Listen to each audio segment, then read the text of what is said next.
Hi, welcome to the Shepherd's Rest Doc Talk. This is episode 122. I'm Cam, this is Julie. Last year's, it was good. It was. I listened to it, I was like, God, yeah, great point. And I just have to say, last week, I couldn't touch Cam, and she couldn't touch me because she was sick. Now this week, I'm kind of in the funk. Got some cold sores, got some stuff going on. But not from me. No, it's not just from her. From Southwest Louisiana. Yeah. Whatever. Yeah, y'all saw. Just kidding. Y'all saw. She cleaned off all the oil where I touched her. That's what I'm saying. All right. So, this week, let's look at a few things, and let's start in chapter 32. Verse 3 brings us to the first, the first of the journey, right? Right. And I noticed how, I don't think I've seen this before, where Jacob is sending them some messengers to go to Seir. Yeah. Like, he already knows where his brother is. And if I knew that before, I forgot, okay? Right. Which that happens a lot. I did that too. I was like, wait, Seir's over here. Wait, what? Right. He's not sending them. For some reason, I thought he was sending them into the land. Yes, I thought he was sending them in, like where his dad was. Area. Right, yeah. Into the heart of Israel. We To go, thought. hey, go tell him I'm coming. Listen, his brother wasn't even in the land. Right. Yet, he was conscious enough to know, I need to go out of my way to let him know I'm coming. I mean, as a courtesy, remember, it doesn't say that he's afraid of his brother until the messengers return and go, oh, by the way, he's coming with 400 men to meet you. Right. Now he's like, whoa, I wasn't expecting that welcome party, right? Okay. I would venture to say that because the Lord said, okay, now go back, that he's like, oh, well, then everything must be fine. Oh, yeah, You know? yeah. So his thought was, everything's going to be fine. This is going to be easy peasy because the Lord told me to go back. Right, I'm just being obedient. That? Don't we do that? He tells us to go do something. We're like, oh, well, this is going to be easy peasy. Then it gets tough and we're like, oh, well, maybe the Lord didn't want that. That's what I'm saying. It gets a little rocky and we're like, oh, well, this can't be what the Lord wanted. Okay, well, I'm sorry, but when Yeshua was walking up that hill, you think he was like, well, this can't be the plan. Nobody's supposed to be upset with me. I mean, Right. Yeah, Right. So that's a great point. But in verse 4, we see where Jacob, he says, I'm just going to read it. Starting midway, it says, say this to my master Esau, your servant Jacob says this, I have sojourned with Laban and stayed there until now. I heard a very interesting comment about the sojourning aspect. That a part of announcing I sojourned was they both know the promise to Abraham that he was going to sojourn for, 400 years. Right. So by him saying that, he's reminded him, look, I'm not coming into the land to dominate or to take over. I know it's not mine yet. I'm still sojourn. That there's this kind of key word to use that to kind of, I guess, be non-threatening. Yeah. We have so much language play in here that have to do with certain acts. Just like, let's jump on the language play and let's go over and look at the wrestling part. Okay. So here in 32, starting at 25, and then going on down to the end of that, which is 32, we have where it's being set up, the situation where he's going to now wrestle with man. I saw two things this year that I had not really seen before. In 25, at the end, it's after the hip socket is touched, it says, and Jacob's hip was dislocated as he wrestled with him, he being the Elohim, the angel part. Okay, we always think of, Jacob wrestled with the angel, but the word here is that the Lord wrestled with Jacob. So suddenly I saw it like, wait. I have something to say. Okay. No, go ahead, because maybe Suddenly I was like, oh my gosh, the Lord is literally molding the clay. Ooh, molding very the good. clay for him to be. This is the final touches. Now, it doesn't mean that Jacob's learning is over, okay? It just, here he is at the point of being able to mold him. He molds him, and now the Lord's like, I've changed your walk. All right, now I'm going to rename you. And again, going to that rename, we've talked about this before, the more and more I read it, the more and more I see, we as the church have allowed ourselves to put our poor behavior onto everyone else because it makes us feel better. Look, they are just losers and let God use them. Okay, no, these are men of integrity. Right. They really are.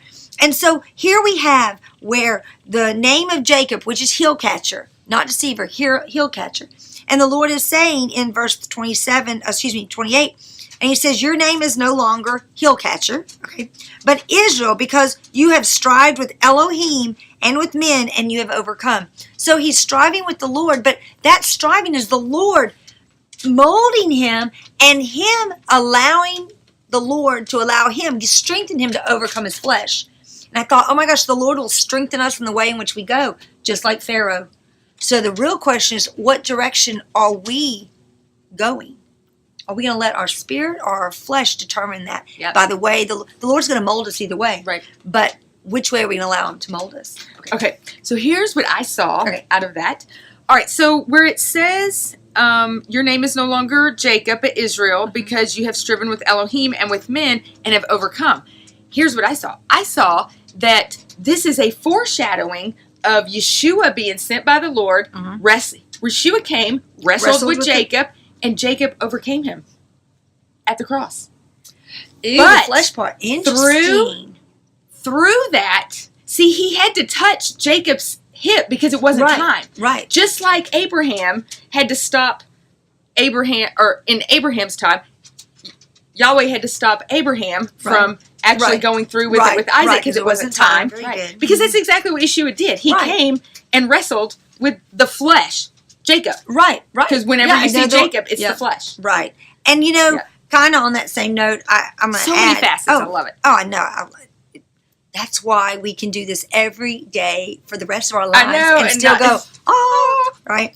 So another thing on that note is that we have the actual examples where, the reason why he's holding on to the heel to begin with is he's fighting. We know that. He's fighting with his brother, wrestling in the womb. He's used to wrestling. Yeah, exactly. He literally came out of the womb doing it. Okay, The Lord prepared him for this very day. Yes. For this day. No wonder he could. That's why all of our trials make us tougher and tougher and tougher so we can overcome. And it makes us pliable for when he's doing the clay. Yeah. It makes us pliable. The places we should bend, the places we shouldn't bend, for him to make us into that usable vessel. Very good. Anyway, so then we see it with Laban. We see it with, over and over and over. He's always striving. However, once he gets this new name, it puts him on top. See, heel grabber is the bottom. Yes. Now he's overcomer. He's on top. He's on top, yeah. And when Israel is Israel, they are on top. Is that right? Now, let's look real quick the first time we see. Now, here he's been given the name. But if you notice, we see it again where he's given the name. In 35:10, we see, it says, and Elohim said to him, your name is Jacob. Your name is no longer called Jacob, but Israel is your name. So he called him Israel. Now, this is actually on the mount where he had set up the stone, the original agreement, right? He's back. He's doing it again. He's bringing an end to, or I guess a completion to that whole cycle. Right. And now it's being affirmed. Here's what's cool. He was given that name just out, coming into the land, not in the place that they already had the agreement, okay? Mm-hmm. So the Lord wants to make sure that there's no question of what God this is. Because remember, this is a process to them. They didn't have the Bible to see what was going on. So to them, it's a journey of learning who Yahweh is. Mm-hmm. He is a God of Canaan because he possessed, that's his land. Now the whole earth is, but at the time, he says, this is my land. I mean, Israel is his, right? He's giving it to Israel to be good stewards of what he owns. Right. So God's a territorial. He is territorial over the whole world. He will eventually take that back over. But right now, he's meeting Jacob right at the land. Now in the heart of the land, he's like, yeah, this is between us, all right? Mm-hmm. And here's your name. And I want you to make sure you know that this has to do with me right here, the one who made this covenant with you. Right. So then we don't see him actually called Israel until after Rachel's death. I find that so fascinating. He gets renamed in 32, yet it's not until 35:21 that the Lord, we actually see him being called that. It says, and Israel set out and pitched his tent along the river, the tower of Eder. After Rachel's gone, now we've got Leah and we've got Israel together And now the journey begins. And the first thing after he's called Israel is Reuben tries to overtake him. Right. Reuben goes the little sneaky way. So his mom will keep the title, and it shows he's ready to take the throne. All right. God's given you all this. Now we're back in the lane where it's going to be. Don't worry, Dad. I got this. Well, it seems that already they were kind of taking that authority, because when that happened with Dinah, Yes. he didn't do anything until the brothers got back, and then they made the decisions. You see what I'm saying? Almost, Right. Well, I thought it was like, interesting because it's like he doesn't react. Meaning, I kind of thought this was neat because it's in 34:5, and Jacob heard that he had defiled Dinah, his daughter. Now his sons were with the livestock in the field, so Jacob kept silent until they came. And I almost felt like, he took a moment to think about it. Hang on. Yeah. I just want to say, in 8, it says, but Hamor spoke with them, saying, my son Shechem's being longs for your daughter. That your is plural. Like he's saying, all your, Right. She wants Daughter. your daughter. Like, they're all Well, and it makes sense because kind of authority. Well, he has to make the covenant with all of them because they're all men. They're all going to be marrying their daughters. So he's got to make that agreement that you're all willing to come marry our daughters. So that makes perfect sense. But my thought was, his reaction is like, I'm going to hold off. I'm going to wait until we're all together and not get all worked up. We're going to be all together. And then, however, it's the same traits that we see from Laban's household. If you think about when Rebecca came up, Laban came and spoke. The father was there, but Laban kind of did the speaking. Right. And here we have Jacob. His sons have strong authority, and each one of those sons go out to have a tribe named after them, with strong authority. Right. I don't know. When I learned that, I thought that's kind of interesting. Like the covenant had to be made with all of them because the authority belongs to all of them. And my thought was, well, yeah, that fits the pattern of Jacob getting named Israel. And then you've got all these, like Yeshua, then you've got all the disciples, and they have the authority. Yeah.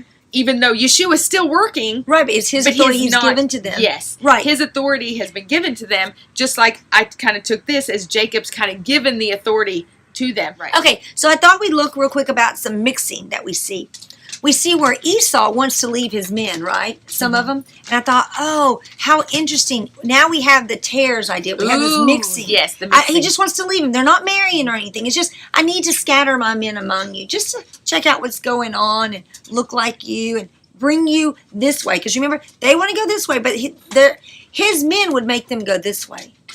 Okay, so then the next thing we see is a kind of a pergamous idea of the marrying. And this is where Shechem, they're like, let us marry with you. Yes. Let us marry. And they're, the brother's like, sure, you just got to look like us, which we know where that goes south quickly. But the point is, now we have the mixing of the tares. Now we have this marrying. Now it's mingling the seed. Now, it doesn't happen, again, because it wasn't time. Right. It wasn't time. That mingling of the seed would have been Israel's kicked out. Couldn't even get to the point in which being able to come back as a nation. Right. So you had to get to Yeshua. Yes. Yes. Yeshua. Exactly. Yeshua was the pinnacle of, okay. Yeah. All right. Now let this stuff get worse. Yeah. Well, now the patterns can be fulfilled. And I thought, if you follow Pergamus, the churches, you have the wanting to stay separate and kind of mixing, but standing apart, and then the mixing, and then you got Thyatira, and I'm like, God, I'm seeing that in here, where not just the Sardis, but those first ones that are no more happening with Jacob's life. Yeah. Then you look at the next ones that are still, then you can follow that into Israel as a nation. Right. I mean, you can do it all with Israel, but anyway, I just thought it was kind of interesting, the pattern I was kind of seeing with the way the mixing starts. Just first, let's travel with you. Then let's marry. Oh, no, not time. Of course, we know in Egypt, they're going to mix, mingle, and marry. Right. But they still, even in that, they remain as understanding they are Hebrews. Right. So. And I think it's good to note, again, I know we've said this in the past, that Benjamin, representing that last generation, was the only one that did not bow to Esau. And he's the only one born in the land. Yes. Oh, okay, so one other thing has nothing to do with anything we've talked about, but I thought, so according to the 27 prophecy, blessing for Esau, right? Right. You know, you're not going to be in the land. You're going to go outside the land. Right. And, you know, basically to a dry place. Right. I was like, oh my gosh, so in Brit Hadashah, who goes to the dry place? The demons? Demons. Yeah. Well, think about, we see this over and over again this week, and the emphasis, there's so much there. I don't really get it all, but there's how he keeps saying, Edom, Esau, Edom, Esau, seer. He makes sure you know that you can't separate Edom and Esau. Right. And they do act in, you know what? It's the spirit of Esau, which is absolutely demonic, Right. Right. who goes to the dry place. Right. And we know in Obadiah that this dry place is going to be completely demolished, taken care of. Yeah. Enemy destroyed.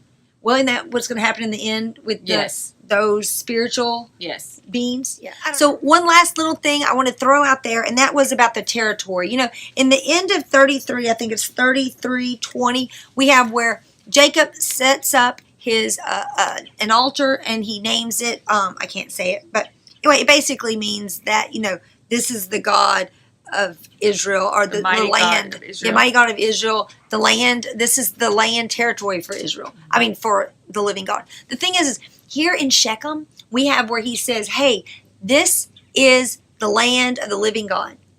Mm-hmm. Jerusalem, this is the land of the living God. Look at how these places are fought over so much. Yeah. Yeah. Yeah. They're the ones fought over. And then I thought, idols are buried in Shechem. Or not Shechem, but this area, the Shechem area. This is very close. And I was like, you know, wouldn't it be interesting if, when the Lord has that whole, I guess, taking it back over, like it will be, if those, just throwing this out there, wouldn't it be interesting if those very idols were pulled up and destroyed? Like that's that last claw hanging in, you know? Yeah, yeah. Because they weren't destroyed, they were just buried. I know that struck me. Like, why didn't he destroy the idols, but he buried them? But I just thought it was interesting to think about, here are these two places that we've got all this battling. I mean, there's more than that, too. There's all the places that, you know, when Israel went to land in Joshua, that they didn't finish taking over Gaza. Right. Golan. Yeah. Still fighting over it because they didn't do it back then. So don't you think that we can get away with not doing something that's not going to affect our kids later? Right. How about our kids, kids? Yeah. Make good decisions. Yes. I was listening to someone that was talking about this Torah portion and saying that, you know, sometimes, you know, there's always consequences for our actions, and sometimes it doesn't happen for 20 years, 30 years, 40 years down the road. Sometimes we see, if we could see in the spiritual, right, we could see a diagram of our actions, we would actually see this connects to this. What? I never knew those were connected, but they're directly connected because he's a God of his word, and every action has a consequence. Yeah. But that goes on the positive, too. Right. What's on the coin? Right. And again, even when it's negative, it's still molding us. It's that, ching, get that out. I would love to talk to some people and show them where I'm at now in the Lord and say, remember when you planted this seed? Oh, yeah. Remember when you said this one thing and it got me rolling? Yeah. All right. Well, that's all we have for you today. Thank you so much for joining us. Whoo, my head's going to explode with all those nuggets. I'm never going to get to sleep tonight. Just tossing and turning thinking. Look, I didn't sleep good last night. I need some good sleep tonight. But I'll think about it until then. How about that? All right. All right. Well, thank you again. And we will see you next week with episode 123. Yeah. All right. Shalom.